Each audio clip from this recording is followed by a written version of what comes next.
కూర్చోండి. నేను ఒక పని మీద వచ్చానయ్యా. అది నాకు పనికొచ్చే పని కాదు, నీకు పనికొచ్చే పని. చెప్పండి. నీకు ఓ పెళ్లి సంబంధం తెచ్చాను. సింగరాజు లింగరాజు అని మా ఫ్రెండ్ ఒకడు ఉన్నాడు. వాడికి ఓ కూతురుంది. ఆ అమ్మాయి పేరు రాధ. అపరంజి బొమ్మ, అందాల భరిణె, పనిమంతురాలు, బుద్ధిమంతురాలు, డిగ్రీ వరకు చదువుకుంది. ఒక్కగానొక్క కూతురు, మంచి సంప్రదాయమైన కుటుంబం. నువ్వు ఊ అంటే చాలు, పెళ్లి చూపులు ఏర్పాటు చేస్తా. ఒకసారి మా నాన్నగారితో మాట్లాడి. ఆయన ఎస్టీడీలో ఊ అన్నారు, నువ్వు లోకల్ గా ఊ అంటే చాలు. శుభం. ఇదిగో పెళ్లి కూతురుని తీసుకురండి రా.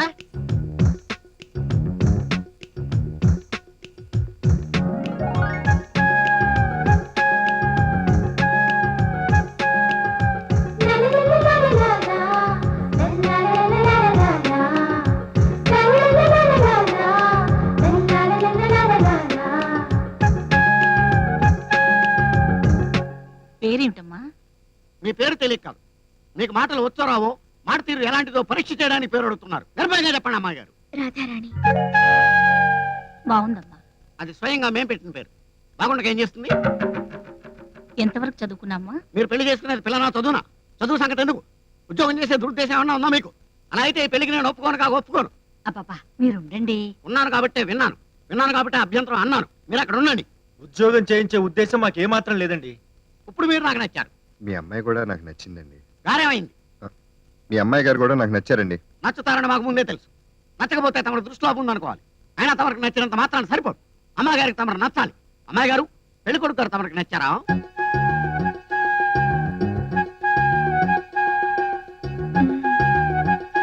మా అమ్మాయి గారికి మీ అబ్బాయి గారు నచ్చారు. ఇకపోతే కట్నం ఎంత కావాలో అడగండి. కట్నం తీసుకోవడం నాకు ఇష్టం లేదండి. ఆ మాటకొస్తే లాంఛనాలు కూడా మాకేం అవసరం లేదండి. ఇక మీరు వెళ్ళొచ్చు.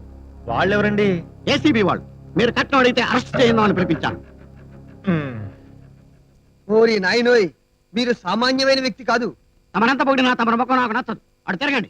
మీ ఇద్దరు నోరుమోయండి. మొత్తానికి అనుకున్న పని సక్రమంగా పూర్తయింది. అప్పుడే ఏమైంది? నువ్వు వెళ్ళి పెళ్లి పనులు చూడు. అది మామూలుగా చెప్పొచ్చు కదా. నాన్నగారు, ఏంటమ్మాయి గారు? నేను ఆయనతో మాట్లాడాలి. రే పనేశ్వరరావు, ఇలా రా. ఏంటి? పెళ్లి పనులు ఆపు. మళ్ళీ ఏమైందిరా? అమ్మాయి గారు కాబోయే అల్లుడు గారితో ఆంతరంగికంగా ఏదో చర్చించాలట. చర్చలు సఫలమైతేనే పెళ్లి.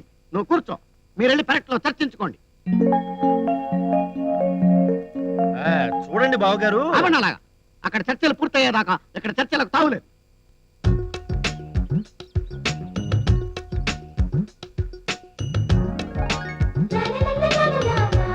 ఏదో మాట్లాడాలన్నారు, మాట్లాడలే. అయినా మీ నాన్నగారు ఏంటట అదరగొట్టేశారు? బెదిరిపోయారా అనుకున్నాను. అందుకే మిమ్మల్ని బయటికి తీసుకొచ్చాను. సిగరెట్ ఏమైనా కాల్చుకుంటారేమోనని. Thank you.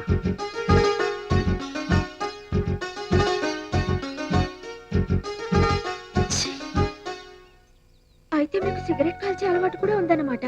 అబ్బో, చాలా కాలం నుంచి. అది తెలుసుకోవాలని, మీతో మాట్లాడాలని మిమ్మల్ని పక్కకు పిలిచాను. దానికి ఇంత డొంక తిరుగుడేందుకు? అడిగితే చెప్పేవాడిగా. అడిగితే చెప్పడానికి, తెలివితో కనుక్కోవడానికి చాలా తేడా ఉంది. అవునవును, వంశలక్షణం. వంశలక్షణమా? కట్నం తీసుకుంటామని మీ బాబేమో ఏసీపీ వాళ్ళని పిలిపించారు. నేను సిగరెట్ కాలుస్తాను లేదు తెలుసుకోవడానికి నువ్వేమో సిఐడి టైప్ లో కనుక్కున్నావు.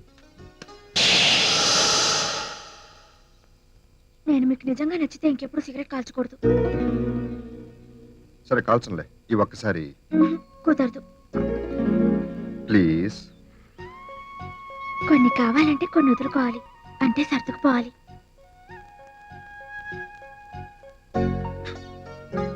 సరే కాల్చంలే.